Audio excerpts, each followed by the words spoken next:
What do you see as the future of the defense bar? So somebody who's coming out of law school, thinking about whether to go into the defense bar, looking at all these AI tools that promise a lot of efficiency, but that I, as a new law school graduate, have to work with and understand. And then, of course, the broader context. So given all of that, where do you see the defense bar headed?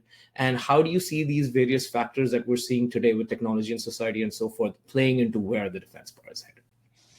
Well, that's a great question, and it's a broad question, but let me try to be specific on it. So traditionally, the plaintiff side of the bar, to their credit, are better at communicating what is effective, the next way to encourage a jury to do something that they think is just. And I think the defense bar increasingly needs to work collaboratively to understand how we, and it's not like we're just trying to save money, but how do we protect business? How do we help entrepreneurs be productive and not be at risk of being put out of business by threatened litigation? And it's not like companies just do all good things. So there's bad things, and sometimes we end up defending those, and those are hopefully cases you can get settled.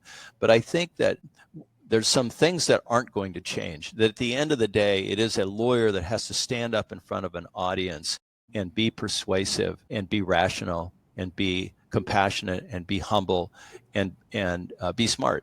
And so those are all things that these tools give us ways to do that more effectively. For example, and I'm going to come back to you create this incredible product that saves me time and helps me get people, in my case, ready for their deposition because they can quickly read what was asked in another deposition when their time is valuable, and they're not going to take the time to read a 400-page deposition, but they'll read your 10-page summary.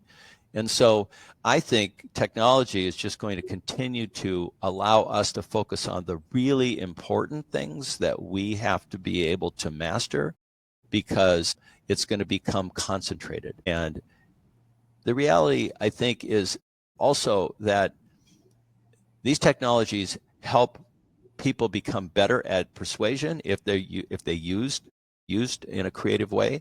They also give you time to focus on what's more important. So that's why I think anyone working in our profession at a younger point in their career needs to appreciate how much opportunity there is to distinguish yourself by embracing this, being knowledgeable about it, and figuring out how to use it effectively. And just make yourself, at the end of the day, you're going to have to be the one that persuades an audience, a judge, an arbitrator, whatever it might be. This is going to help make you better at that, because it's going to free up time for that.